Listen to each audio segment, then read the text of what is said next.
Hi, I'm Rachel, and this is my review of The Remains of Love for 2019 Women in Translation Month. Quick explanation, Women in Translation Month was started by Maytel Radzinski in 2014. She noticed a particular dearth of female writers being translated into English. In order to shine a light on this, she started a month-long readathon that really took off. You can find plenty of websites and organizations championing and promoting women in translation. It's big on social media as well, including on BookTube. So I'll leave a hashtag in the description and you can click on to more videos. I've also reviewed two other books for previous Women in Translation Month, and I will link those down below. The Remains of Love was written by Zeruya Shalev and translated from the Hebrew by Philip Simpson. Shalev has gained some acclaim in Europe and comes from a family of political and creative writers. The English translation was published by Bloomsbury Press, and the translator, Philip Simpson, lives in the UK, in Norwich. As an American reader, the first thing I notice is a definitively British cast on the translation. Simpson peppers his language with references to a character called Mum, and phrases like reckon and a touch of something. Just a reminder that any language, including one's own, is always very nuanced as well. Another thing that's nuanced, the structure of this book. I don't know exactly how the translation flowed from the Hebrew, but the English text is a very dense stream of consciousness. The writing springs from characters as internal renditions of events, rather than an external narrator narrating the action in concise language. This is the type of novel that has a definitive small subset of readers. The premise invites a bit of navel-gazing. We ping-pong between three protagonists, an elderly mother and her two middle-aged children, who are all on the cusp of change. Hemda is reaching the end of her life. Avner, caught in a loveless marriage, tracks down a woman whom he saw be emotionally intimate with her lover. Dina, reaching menopause and with a teen daughter who is pulling away from her, develops the desire to adopt. Shalev said this in a Romanian interview linked below about the generational conflict in her story. The state of Israel. The first generation is very strict and also very idealistic. Their children were a bit indrawn because when you are raised in this fanatical way, you lose yourself. In the book, I try to make strong connections between the state's history and the generations, between the way you were raised and the life you choose. I think it's a book about the ability to change, and in this matter, I believe it is one of my most optimistic books, even though it starts with an old dying lady. Though Hemda's backstory as an early kibbutznik aligns with Shalev's mother's past, Hemda's subplot is not very propulsive on its own. She's looking backwards, where Dina and Avner are trying to imagine better futures for themselves. The problem is that they may face these futures on their own. The style of this novel makes it difficult for some readers to recognize the character nuances. But what I'm drawn to about Shalev is that she was able to capture both the interior drama and the impact of the external. Avner is a human rights lawyer, fighting the system, often in vain, for the rights of individual Palestinians. Dina is a medieval history professor, and her thesis in progress touches upon the expulsion of the Spanish Jews. Both of these external factors tie into how the siblings see themselves as people. Here is Dina focusing on her thesis, when in the back of her mind she's aware of her husband and daughter's threat to leave her if she adopts. She has something to lose, and that's why she's returning to the doomed community in Spain, on the verge of destruction but not aware of it yet. Valencia, Cordoba, Toledo, Seville. The end was coming upon them, even if it wasn't the Jews themselves that Don Fernando and Dona Isabella wanted to uproot from the Spanish soil, so much as Judaism. It seems they didn't realize just how deeply ingrained in Jews Judaism is, to the very marrow of their bones, and so it may be said that not only did the expulsion edict fail to achieve its objective, a mass conversion of the Jews, it also engendered the phenomenon of secret Jews, much more subversive in the eyes of the establishment. She rereads these words from the preamble to her doctoral thesis, dealing with the roots of the strange phenomenon of Judaism without Jews, since that's what she's supposed to be concentrating on now, not motherhood without children, and aroused in her again the perplexity that has accompanied her for years. How come you didn't assimilate in your masses? Were you not tempted to stay in your homes, in your cities, rather than boarding unseaworthy ships and traveling to strange lands, endangering those dearest to you? Then, somewhere in his backstory, Avner turned down defending a Palestinian son because of his alleged terrorist ties. Arrested Ibrahim?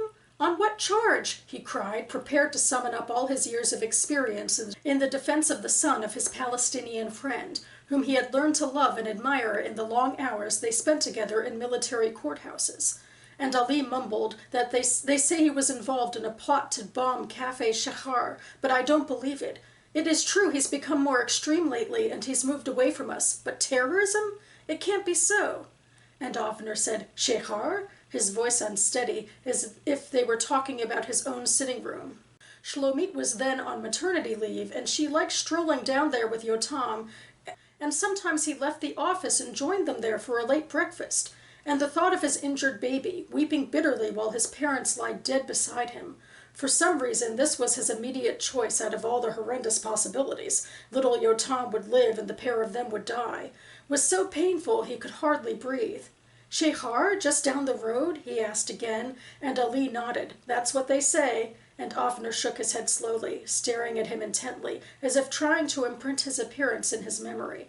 And not only his appearance, but also his recollection of the many conversations they held while waiting for judgments about cases, the political situation, children. How he loved talking about his son Ibrahim, the pride of the family, studying medicine in Jordan. I can't represent him, he said finally. I'm sorry. They stood face to face in silence, all of their years of acquaintance collapsing at once under the impact of this moment, until Ali turned on his heel and went, and he hasn't seen him since. Later, Avner is able to make up for this, in a way, when he represents a member of Ali's family who is threatened with deportation. He has a bit of a philosophical ponderance about his flailing career and his relationship to his country. Yes, I fight for toilets and flocks of sheep, since that is where the honor of mankind resides in a war zone.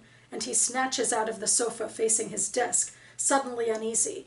For many years he's felt that if he tried very hard, there would be changes. Has he not tried hard enough? Could he have done more?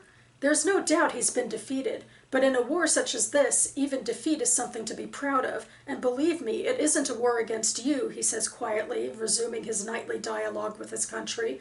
Like a dream carried out into consciousness, you never understood me. You always suspected my motives. And as for me, I was concerned for your future too, as you tried to be concerned for mine. So we would succeed in surviving here, all of us, together. In this process of defending oneself, it is necessary to reduce the points of friction and enmity, emphasize the fundamental and minimize the trivial. This is what I wanted to do, and over again I aroused your ire. And sometimes I think you are the more innocent than I used to think, prone to fear, committing yourself readily to anyone who promises to watch over you. Is it possible to fight fear without creating fear? Is it possible to defend oneself without attacking?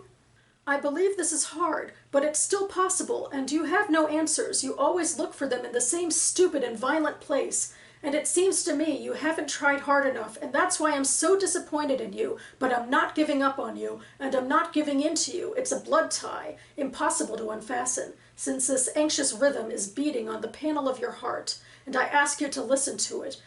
Avner's story is a little less directed than Dina's. His personal goal, to track down a stranger who experienced real love, is less interesting than his desire to help the downtrodden in the midst of violent conflict. Still, Shalev gives voice to the intricate human foibles of life and love. People dismantle families, people correct their mistakes or make new mistakes, as Avner discusses with Talia, the woman he stalked. And Shalev debates inaction by way of Dina's desire to adopt, rather than to simply grow old with her husband, Gideon. Man and woman, what's left for them to wait for? 2 years from now, they'll be escorting Nitzan to the army recruitment office. 10 years from now, most likely they'll escort her to the wedding canopy. And someday one of them will escort the other to his or her last journey. And in the meantime, the creases between their eyes will deepen, and their height will diminish. And in the meantime, they will exchange words, the oral and the corporeal ones, eat their meals face to face and sleep side by side, dreading the disease that will fling one of them down and force the other to prove his or her devotion.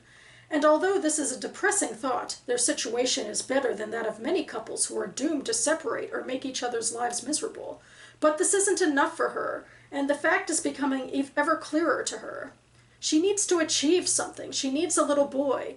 Even if it's as hard as Thumbelina described it, she won't be afraid. She prefers to confront his difficulties rather than her own. Thus, at least, she'll bring him consolation, while herself shall not succeed in consoling. Hemda's drama stemmed from the strict and idealistic upbringing that Shalev referenced in her interview.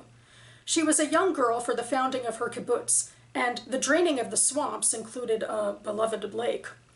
Her father was a harsh disciplinarian who beat her in order to help with her physical development. She passed down the drama of this physical and emotional nuclear family makeup to her own children, and a lot of this bulky novel is about the characters visiting and revisiting old grudges and ties.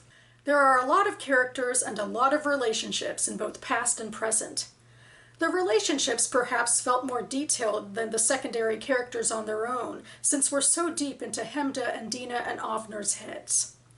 And for a book that is so heavily stream of consciousness, Shalev relied a bit on foreshadowing. Although I agree with reviewers and got verklempt over the redemptive ending, there is something a little pat about it as well. Death and life often go hand in hand in this novel, so it was easy to tell how the adoption storyline would wrap up. Cough, spoilers, cough. This book's pacing is a little hand-wavy, but maybe that's to be expected from stream of consciousness. Readers who appreciate this approach will likely focus on the character development and get something out of it. As a literary fiction lover, I do think there's something to be said for probing these smaller moments across generational lines, as they speak to a universal humanism. But I also appreciate that Shalev was able to weave in larger concerns about Judaism, Jewish and Israeli history.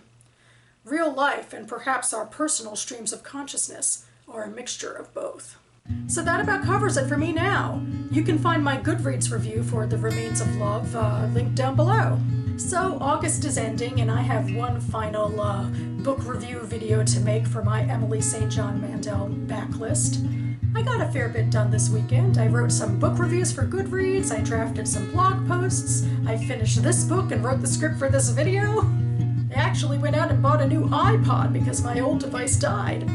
But I didn't get to The Handmaid's Tale rewatch and vlogging as I was hoping to do. Womp womp. So I'll be doing that this weekend as well. It's going to be a kind of busy week for me.